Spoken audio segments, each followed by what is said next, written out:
Ça va ou quoi l'équipe? Je voulais vous proposer une petite vidéo chill, tranquille, tu sais, écrite mais peut-être un peu moins dense que ce que j'ai pu proposer les 2 dernières semaines. T'as vu ou pas, on a fait les tours cons. Je suis quelqu'un qui fait énormément de brainstorming. Trop relou, trop relou. La voix dans ma tête parle plus que moi. Et il y a plein de choses qu'elle dit mais que je peux pas m'amuser, tu sais, à aller voir mes potes et leur dire ces choses, tu vois. Enfin, il faut un contexte. Et les contextes ne se manifestant jamais, j'ai donc décidé d'en faire une vidéo où, voilà, je vous les balance.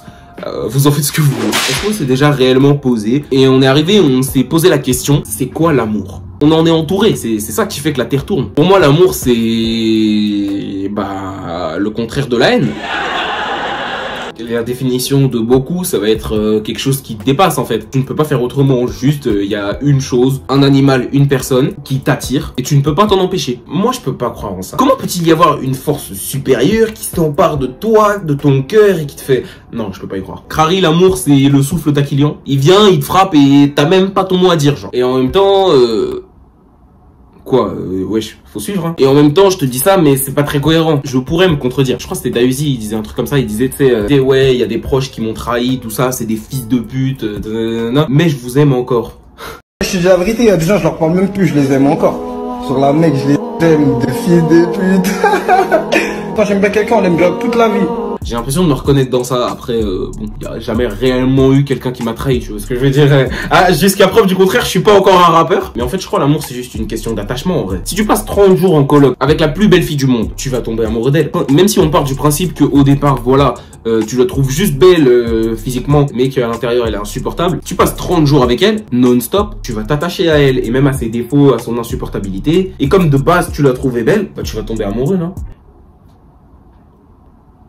Ah, je sais pas. Bon, on analyse ici en tout cas. Mettez vos théories en commentaire. Déjà, le concept même du couple, je trouve ça chelou. Comment toi, t'es là, tu kiffes quelqu'un et exactement au même moment et à la même intensité, la personne en face, elle ressent exactement la même chose. Ça n'a aucun sens. T'imagines comment la timeline, elle doit être bien alignée? Tu loupes un rush, ça y est, tu repasses la prochaine fois. Parce que si ça se trouve, la raclée qui t'a friendzone, elle va te kiffer, mais dans 10 ans, au moment où toi, tu l'auras oublié. T'es juste pas venu au bon moment. Couillon. Je détesterais, tu sais, être hyper connu, tu vois. Tous les créateurs de contenu comme Mastu, Inoxtag, McFly et Carlito, tout ça, en vrai leur gagne-pain c'est leur sourire, tu vois ce que je veux dire. Leur concept même repose sur le montage dynamique, il faut qu'on voit qu'ils s'amusent et qu'ils rigolent tout le temps. Enfin bon bref, le joueur du grenier on a déjà parlé. Mais du coup imagine là t'es là, tu fais un concept, le mec d'en face il est pas drôle. Non mais imagine, tu vas proposer une ambiance grave lugubre à ta communauté. Je leur souhaite le moins du monde hein. Mais imagine là il est en train de tourner un subreddit et là sa daronne elle meurt. Normal j'imagine qu'il va couper la caméra. Mais du coup selon la sensibilité des gens, ils peuvent avoir une baisse de morale et arrêter tout pendant un long moment. Lorsqu'ils sont pas bien en deuil ou quelque chose comme ça. Et je crois savoir que la plupart d'entre eux sont assez sensibles. Et là bah non seulement le moral est à 0, mais pour le compte en banque, c'est pareil. Ton wallet, il est négatif. Genre, Hugo Posé, par exemple, pendant sa pause, j'étais vraiment là à me demander, attends, mais il continue de vivre des Yes Man Challenge ou il prépare un album de rap? Je m'égare vraiment. Mais j'ai l'impression vraiment que le gagne-pain de tous les youtubeurs mainstream, quoi, c'est leur sourire. Et comme ils sont humains, j'imagine qu'ils ne l'ont pas tout le temps. Et du coup, je me demande vraiment, wesh, comment ils font? En tout cas, force à ces gens-là, parce que moi, je pense pas que j'aurais les épaules à leur place. À moins que tous les youtubeurs soient des robots. Yo tout le monde, c'est Squeezie, aujourd'hui on se trouve sur... Wesh, le fait d'avoir un avis, genre une position, comment tu peux être totalement ferme dessus? Genre tout est blanc ou tout est noir? C'est impossible. Il y a les Tismé, les Asiates, les Pakistanais, les... Moi j'avoue que quand je fais un débat, si je sens vraiment que le frérot devant moi il a raison et que moi j'ai tort, je vais changer de camp. Je fais comme la meuf à Biggie. Mec, en vrai, tu penses quoi de Macron? C'est un fils de pute. Non, en vrai, moi je trouve que c'est un bon président. Ah ouais, t'as raison, je l'aime bien en fait.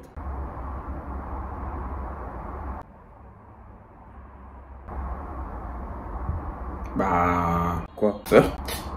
Tu viens de changer d'avis en 2 secondes là, non? Bah non. Bah si. Ah ouais, t'as raison, j'ai changé d'avis en 2 secondes en fait. Mais wesh. Pourquoi aucun Africain n'aime les cheveux sur un garçon? Non, venez on parle. Tu fais pas tes contours un mois, ta daronne elle va dire t'as trop de cheveux. Mais guette mon niveau de cheveux à ce moment-là frérot. Elle commence à puiser dans tous les dialectes possibles, en peul, en malinké, en sousou. Tout est bon pour te dire que t'es moche. Ma daronne gros tu la mets dans Rap Contenders, elle éteint tout le monde. C'est qui Dinos? Des fois elle vient me voir et tu sais elle me fait ouais le fils de truc de machin, il a fait des rastas. Rasta ça veut dire Lox. Faut pas faire ça, si tu fais les rastas, je t'accepte même plus à la maison. Non je rigole. Ma mère elle a toujours acheté les photos de classe, c'est un bon souvenir. finir en vrai, tu vois. La photo de classe de 6ème, elle m'a trouvé moche dessus, elle a pas acheté. They ask you how you are, you just have to say that you're fine when you're not really fine, but you just can't get into it because they would never understand. C'était tellement moche qu'elle aurait pu demander à être payée pour lui avoir fait regarder cette horreur. C'était tellement moche que même si on lui avait bandé les yeux, elle aurait trouvé ça horrible. Tellement moche que... Non, c'est bon, je rigole. Le Lipton est la boisson la plus surcotée de l'histoire, avec un grand H. T'as vu dans l'échelle du surcoté? Là, il y a Harry Potter. Ensuite, là, peut-être, il y a PNL. Après, t'as le foot. Et là, il y a le Lipton, tu vois ce que je veux dire? C'était donc le cours de comment se mettre la France entière à dos. Vous pouvez ranger vos affaires. Moi, je trouve ça exacerbant. J'ai du vocabulaire. Tu dis des gens qui postent leurs galères sur TikTok. Pas des galères tranquilles, tu vois, genre vraiment des galères importantes. Des galères vraiment qui sont graves, qui peuvent t'atteindre. Et tu postes ça sur TikTok comme si ça allait régler le problème. Genre, par exemple, des fois, je vois des trucs dans mes pourtents en mode quand ma mère va savoir que je la déteste à cause de ce qu'elle a fait.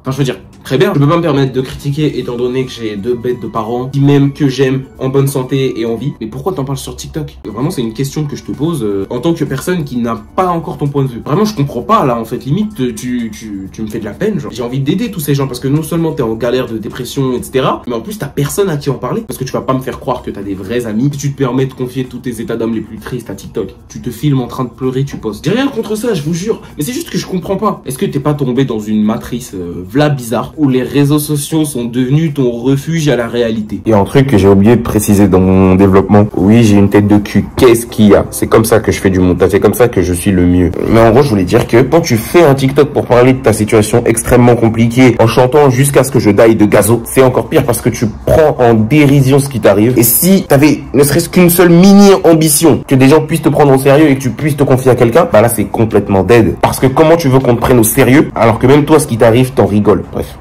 Si des gens se reconnaissent, bon, je suis pas votre daron aux dernières nouvelles, mais ceci est un avis, voilà, extrêmement noyable dans la masse. Vous en faites ce que vous voulez, mais vraiment, faites pas ça. Parlez-en à vos potes, vos frères, vos sœurs, une psy, ta mère, ton père. Je sais que c'est difficile d'entendre ça quand on se sent seul, surtout venant de quelqu'un qui ne vit pas ce que vous vivez. C'est comme les mecs qui disent au gros, faut s'accepter comme on est, ça y est, 2 secondes. Mais je suis sûr que vous avez énormément de gens qui tiennent à vous et qui détesteraient savoir que vous allez pas bien. En tout cas, ils le sont bien plus que des 5 abonnés TikTok qui te disent « Courage ma belle !» mais qui en vérité s'en branlent le cul. Voilà, j'aime trop la France. Vraiment, j'aime trop la France. Et je pense qu'il faudrait que je commence un peu plus à me renseigner sur la politique, t'as capté? Parce que c'est problématique. Je vais bientôt voter et je m'en bats les couilles de la politique. Vraiment, ça me passe au-dessus.